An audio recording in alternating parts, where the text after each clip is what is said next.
Kita akan membaca satu bagian firman Tuhan bersama-sama untuk kita boleh renungkan, yaitu dari Lukas pasal yang pertama ayat yang ke-46 sampai dengan ayat yang ke-56. Lukas pasal ke-1 ayat yang ke-46 sampai dengan ayat yang ke-56. Saya bacakan demikian firman Tuhan. Nyanyian pujian Maria. Lalu kata Maria, jiwaku memuliakan Tuhan dan hatiku bergembira karena Allah juru selamatku. Sebab ia telah memperhatikan kerendahan hamba-Mu. Sesungguhnya mulai dari sekarang segala keturunan akan menyebut aku berbahagia, karena Yang Maha Kuasa telah melakukan perbuatan-perbuatan besar kepadaku, dan namanya adalah kudus, dan rahmatnya turun-temurun atas orang yang takut akan Dia. Ayat yang ke-51, Ia memperlihatkan kuasanya dengan perbuatan tangannya, dan mencerai-beraikan orang-orang yang congkak hatinya. Ia menurunkan orang-orang yang berkuasa dan tahtanya, dan meninggikan orang-orang yang rendah. Ia melimpahkan segala yang baik kepada orang yang lapar, dan menyuruh orang yang kaya pergi dengan tangan hampa. Ia menolong Israel hambanya, karena ia mengingat rahmatnya seperti yang dijanjikannya kepada nenek moyang kita, kepada Abraham dan keturunannya untuk selama-lamanya. Puji nama Tuhan. Bapak Ibu yang dikasihi Tuhan Yesus Kristus, pusat atau sentral daripada berita Natal adalah Yesus Kristus. Kalau kita merayakan Jumat Agung, Paskah ataupun kenaikan, inti beritanya adalah Yesus Kristus.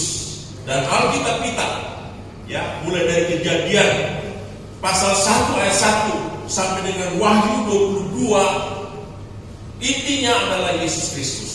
Dan pada pagi hari ini saya ingin mengajak kita melihat karya Tuhan yang dahsyat dan luar biasa atas hidup seseorang yang dipilih oleh Tuhan untuk menjadi ibu daripada bayi Yesus, yaitu Maria. Setelah saya mencoba untuk membaca dan melihat apa yang diungkapkan di dalam Lukas pasal 1 ayat 46 sampai 56, di sini saya katakan bahwa Tuhan tidak salah memilih.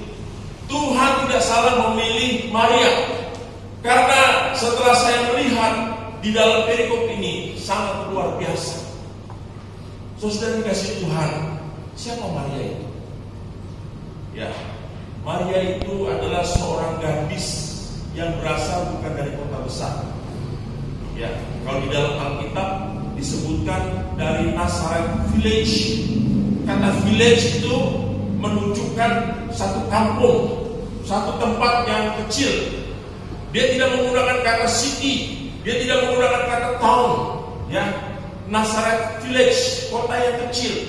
Tetapi saudara yang dikasih Tuhan, dari kota yang kecil itu ada sosok pribadi yang luar biasa, ya, yang sungguh luar biasa, yang Tuhan pilih untuk mengandung bayi Kristus.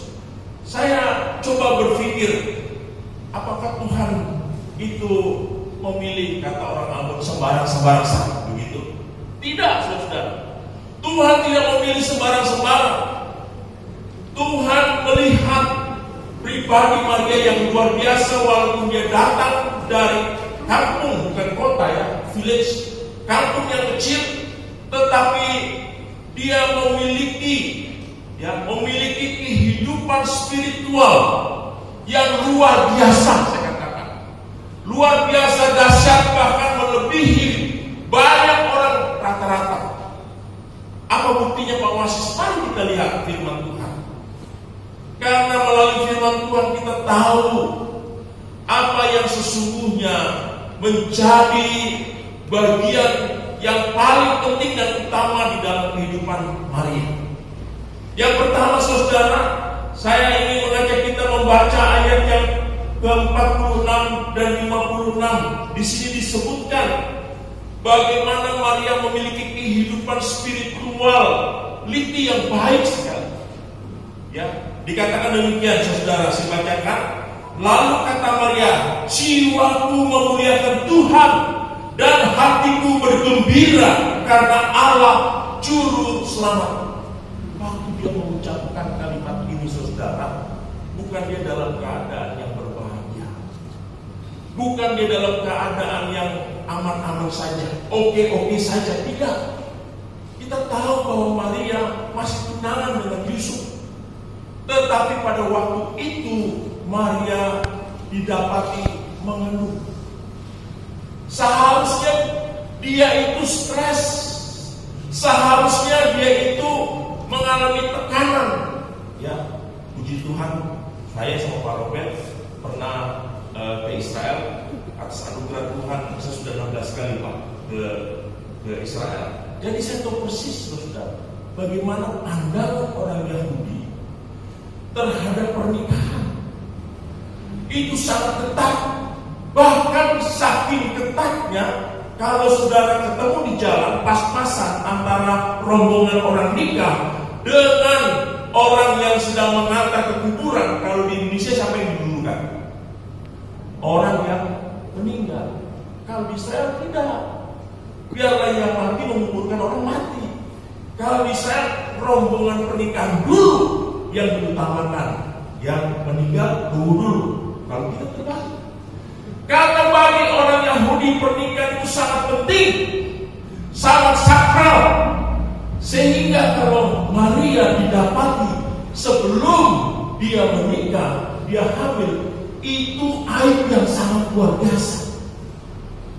Wajar kalau Maria sebenarnya ditertekan, wajar sebenarnya kalau Maria itu dia gusar atau galau. Tetapi itulah kedewasaan rohani. Sehingga di dalam ayat yang ke-46 dan 47, di dalam kondisi yang tertekan, dalam kondisi yang begitu sangat membuat dia itu merasa tidak nyaman, dia dapat berkata, lalu kata Maria, jiwaku memuliakan Tuhan dan hatiku bergembira karena Allah Juru Selamat. Nah, harusnya saudara, kita umat Tuhan, anak Tuhan yang sekarang ini sedang dicekam dengan COVID-19 seperti sekarang ini, ibadah saja kita harus pakai protokol kesehatan. Kita harus sebenarnya belajar dari Maria di dalam menyikapi setiap permasalahan, bukan menganggap remeh, tetapi tetap kita percaya bahwa ada kuasa, ada kedaulatan yang maha tinggi yang akan menyertai di dalam kehidupan kita. Amin. Bapak Ibu kasih Tuhan. Cuma sayangnya saudara, ya, kita kebanyakan anak-anak Tuhan walaupun sudah sering dengar firman Tuhan baik on-site langsung maupun online, ketika kita menghadapi permasalahan yang berat di dalam kehidupan kita dan juga kita sedang menghadapi pandemi COVID ini, kita cenderung panik, kita cenderung akhirnya menjadi tidak percaya kepada kuasa Tuhan dan akhirnya kita mudah putus asa. Belajar dari Maria, walaupun dia gadis dari kampung, masih muda dalam kondisi yang begitu sangat berat karena dia hamil sebelum menikah, tapi dia menghadapinya dengan tenang. Ya, menghadapi dengan tenang. Ini menunjukkan bahwa dia memiliki kehidupan rohani yang baik, spiritual yang baik, kedewasaan rohani yang baik. Kalau orang jarang berdoa, jarang memiliki hubungan yang intim dengan Tuhan, mudah panik saudara. Ketika masalah itu, kita belajar dari Maria bagaimana dalam kondisi yang berat, ketika dia mengalami kondisi yang tidak nyaman, dia tetap berkata, jiwaku memuliakan Tuhan dan dikatakan hatiku bergembira karena Allah Juru Selamat. Luar biasa saudara. Itu yang pertama. Yang kedua, Tuhan tidak salah pilih Maria. Kenapa saya katakan tidak salah pilih yang tidak salah pilih Maria? Yang kedua, kita lihat bahwa Maria itu sadar siapa dirinya di hadapan Tuhan. Dia menyebut dirinya, saudara, di dalam ayat yang 48 dan 54, yaitu hamba. Dulos. Ya, jadilah apa yang menjadi kehendak. Menurut ilmu psikologi, Bapak Ibu yang dikasih Tuhan, orang yang sehat secara jiwa, fisik maupun mental adalah orang yang tahu siapa dirinya. Ya, jadi kalau kita tidak tahu siapa diri kita, itu tidak sehat. Maria tahu siapa dirinya. Dia katakan 2 kali, saudara, di dalam ayat 48 dan 54, aku ini hamba. Ya, aku ini hamba. Dia tahu posisinya di hadapan Tuhan. Itu berarti dia tahu siapa dirinya, saudara. Dan ini yang membuat pada akhirnya dia sungguh-sungguh boleh menjadi seorang wanita yang luar biasa. Karena Tuhan memilih dia tahu siapa dirinya. Banyak orang sekarang bingung dengan dirinya sendiri. Ya, bingung dengan jati dirinya sendiri. Tapi Maria tidak bingung. Aku ini hamba. Ya, saudara dikasih Tuhan, itu hal yang kedua. Kalau kita mau benar-benar karya Tuhan, bekerja dengan dahsyat di dalam kehidupan kita, kita harus mengambil posisi seperti Maria. Aku ini hamba. Kenapa? Karena Tuhan akan pakai kita tatkala kita merendahkan diri di hadapan Tuhan. Sama seperti gelas yang terisi air, kalau gelas itu penuh, maka kita tidak akan menerima berkat-berkat Tuhan. Tetapi kalau gelas itu kosong, maka Tuhan siapkan, ya, memberikan kepada kita siap. Saudara yang dikasih Tuhan, ini kebenaran yang kedua yang kita lihat dari kehidupan Maria, bahwa dia tahu siapa itu posisinya. Kalau saudara sebentar akan memasuki tahun 2021, tidak lama lagi, berapa hari lagi kita akan masuki. Saudara harus mereposisi, mereevaluasi diri kita, ya, supaya kita benar-benar ketika memasuki tahun 2021 kita ada dalam posisi yang benar di hadapan Tuhan. Apa? Bagaimana Pak posisi yang benar? Kalau saudara isi bensin, mobil, pom, ya, sering ditanyakan mulai dari nol ya Pak? Ya tidak. Tuhan mau kita mulai dari nol, supaya kita memasuki tahun 2021 Tuhan pakai dengan hal-hal yang luar biasa dalam kehidupan kita. Saya menganggap apa yang saya miliki, baik itu pengalaman, gelar, itu tidak ada artinya kalau kita tidak menyadari siapa diri kita. Kita ini adalah hamba. Ingat itu. Saya mau pelayanan di tempat yang berbintang 5 kek, mau di kolong jembatan kek. Bagi saya yang penting saya melayani Tuhan, Raja di atas segala raja. Sehingga saya tidak pilih-pilih pelayanan. Itu menyadari bahwa saya itu hamba. Untuk itu saudara dikasih Tuhan, biarlah apa yang dikatakan Maria itu akan menjadi bagian yang tidak terpisahkan di dalam kehidupan kita waktu kita akan memasuki tahun 2021. Aku ini hamba-Mu. Artinya apa? Siap menerima tugas dari Tuhan. Itu yang kedua. Kebenaran yang ketiga, harus cepat. Ya. Kebenaran yang ketiga, walaupun Maria dari kota kecil dan dia masih muda, tetapi saudara, pemahaman dia tentang Tuhan secara teologis luar biasa. Ya. Nah, ini yang saya kira penting buat kita, bahwa Maria itu Tuhan bukan emosional. Maria bukan mengikut Tuhan oleh karena dia mengalami sekedar mujizat Tuhan, lalu dia secara emosi itu Tuhan. Tidak, saudara. Saudara perhatikan statement of faith-nya, pernyataan dia itu menunjukkan pemahaman dia tentang Tuhan yang dia percaya itu dahsyat sekali. Ya, apa?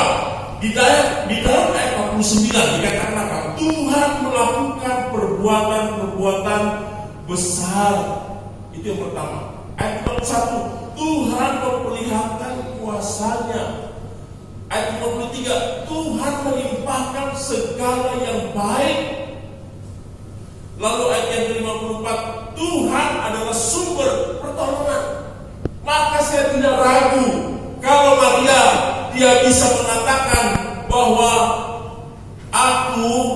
jiwaku memuji dia karena pemahaman dia tentang Tuhan sangat dalam sekali, saudara. Ungkapan-ungkapan yang saya sebutkan tadi itu menunjukkan bahwa Maria di dalam dia mengikut Tuhan, dia percaya kepada Tuhan bukan sebatas emosional, tetapi dia memiliki pemahaman yang sangat dalam sekali. Untuk itu saudara dikasih Tuhan, ini penting buat kita bahwa di dalam mengikut Kristus kita harus terus-menerus belajar. Ya, kita harus terus-menerus belajar. Bukan apa? Bukan supaya kita dapat gelar banyak, bukan supaya kita bisa sombong secara intelektual dan akademis, tidak. Tetapi semakin memperkuat keyakinan dan iman kita kepada Tuhan yang kita percaya. Saya senang sekali di kampus tempat saya belajar ada kalimat yang sangat indah yang sampai sekarang saya pegang, saudara. Kalimat itu begini bunyinya, ya, yang diperlukan bukan iman yang besar, tetapi yang diperlukan adalah beriman kepada Tuhan yang besar. Berbeda, saudara. Beriman yang besar dan beriman kepada Tuhan yang besar itu berbeda. Kalau beriman yang besar, fokusnya adalah kita, ya, antroposentris. Tapi kalau beriman kepada Allah yang besar, kita beriman karena kita teosentris kepada Allah. Saudara, apa yang kita perlu lakukan? Roma pasal yang ke-8 ayat 35. Kalau Tuhan di pihak kita, siapa lawan kita? COVID-19 kecil, saudara. Ya, bukan berarti kita meremehkan. Krisis ekonomi, Sri Mulyani katakan sudah ada 214 negara yang sekarang ini sedang mengalami krisis ekonomi. Wah, saya tidak bisa bayangkan, Pak ya. Kita lebih bangun nih, Pak ya. Tentunya benar-benar harus punya ketetapan hati seperti Maria. Kondisi boleh krisis, tetapi saya punya Allah yang besar, bukan iman yang besar. Kalau iman yang besar berarti ditolak kekuatan kepada manusia. Tetapi beriman kepada Allah yang besar berarti Tuhan yang berperkara kepada kita. Untuk itu saudara yang dikasih Tuhan, ini penting supaya ketika kita menjalani kehidupan kita benar-benar mengalami progres yang luar biasa. Dan pada akhirnya kita belajar dari Maria, gadis yang berasal dari kampung Nazaret, tetapi dia punya pemahaman tentang Tuhan yang luar biasa. Yang terakhir, saya nggak boleh lama-lama. Yang terakhir, saudara, ini penting. Kalau kita baca di dalam bagian akhir daripada perikop yang kita tadi baca, yaitu di dalam ayat yang ke-55, dikatakan apa? Di sini, seperti yang dijanjikannya kepada nenek moyang kita, kepada Abraham, keturunan untuk selama-lamanya. Kata janji di sini itu bukan menggunakan kata berik. Berik itu janji antara manusia dengan manusia. Tapi kata janji di sini sini menggunakan kata covenant. Janji antara yang inferior dan superior, antara Tuhan dan manusia tidak bisa membatalkan. Kalau kita berjanji antara kita dengan kita, itu berit. Salah satu bisa membatalkan dengan segala macam alasan sehingga kita mudah kecewa, sehingga kita mudah dia janji-janji terus, tapi tidak pernah ditepati. Itu biasa berit antara manusia dengan manusia. Tapi Maria tahu bahwa hidupnya itu didasarkan kepada covenant, janji Tuhan. Dan Tuhan kalau berjanji tidak bisa membatalkan, saudara. Itu hebatnya, saudara. Nah, Maria waktu dia tunangan dengan Yusuf itu masih dapat berit janji antara manusia dengan manusia, antara Yusuf dengan Maria, berit, ya. Tetapi kalau sudah menikah, itu sudah covenant, sudah janji, tidak bisa dipisahkan. Saya termasuk pendeta yang agak kuno, saudara. Bagi saya kalau kita menikah sudah ditentukan ya oleh pendeta, bagi saya kita harus selesai sampai mau memisahkan kita. Itu keyakinan saya. Jadi jangan ikut-ikut infotainment, ya, kawin cerai seperti itu. Nah, Maria di sini dia berpegang kepada janji Tuhan, covenant itu, saudara. Itu yang membuat hidupnya penuh dengan gairah, hidupnya dengan passion, karena dia tahu bahwa dia tidak hidup sendiri, tetapi ada janji-janji Tuhan yang akan dia nikmati di dalam kehidupannya. Amin. Kalau saudara hidup tidak punya tujuan Allah, maka kita akan, orang Jakarta bilang, garing, saudara. Tetapi kalau kita hidup di dalam tujuan Allah, otomatis saudara akan menerima janji-janji Tuhan. Apa yang Tuhan katakan di dalam kehidupan kita, selama kita mengiring Dia, itu menjadi bagian yang tidak terpisahkan di dalam kehidupan kita. Makanya saya semakin hari melayani Tuhan, semakin excited, ya, menikmati, karena saya tahu ada janji Tuhan yang luar biasa yang saya alami. Tetapi kalau saudara tidak ada dalam tujuan Tuhan, maka kita melayani biasa-biasa saja.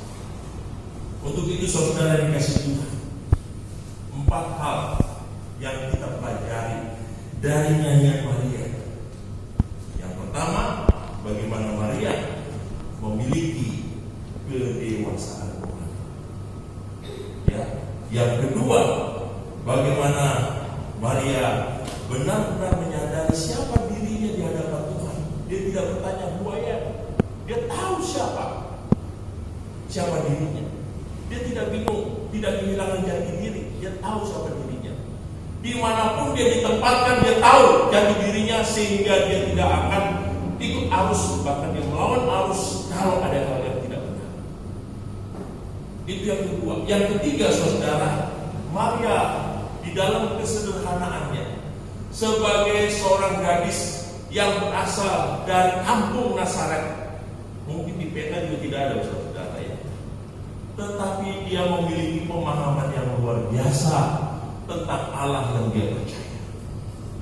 Itu yang tidak membuat dia mundur, sekalipun dia dihakimi, sekalipun dia diejek, sekalipun mungkin dia diintimidasi, tetapi dia tidak mundur.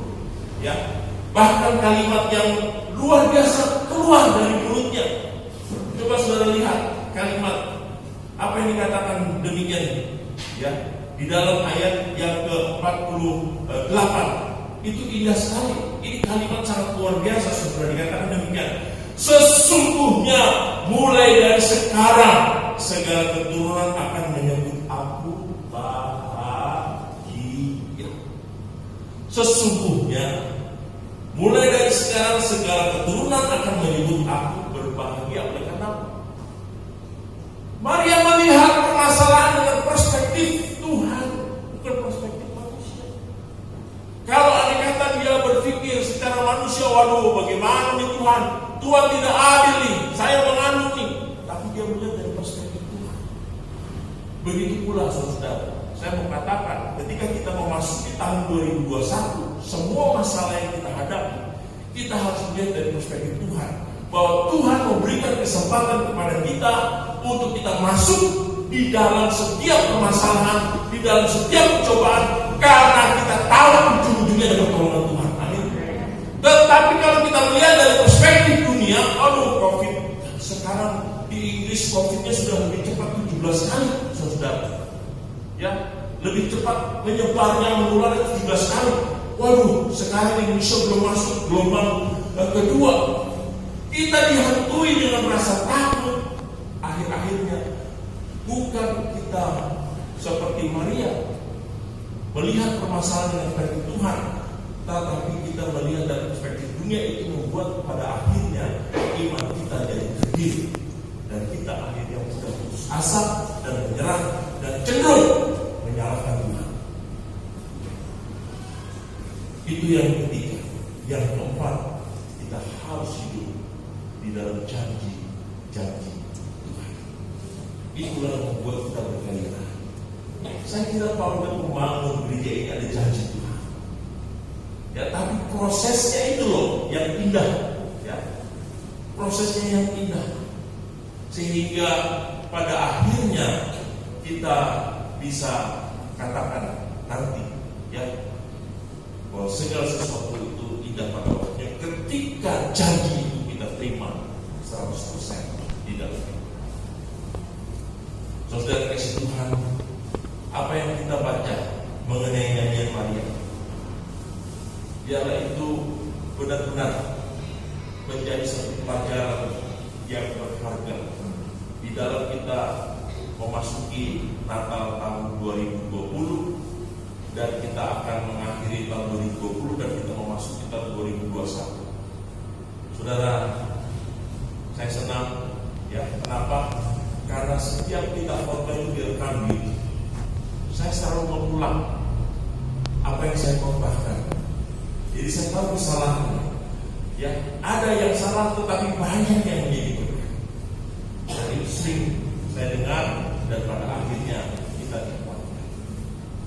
Kiranya Tuhan memberkati kita melalui kebenaran firman Tuhan pada pagi hari ini.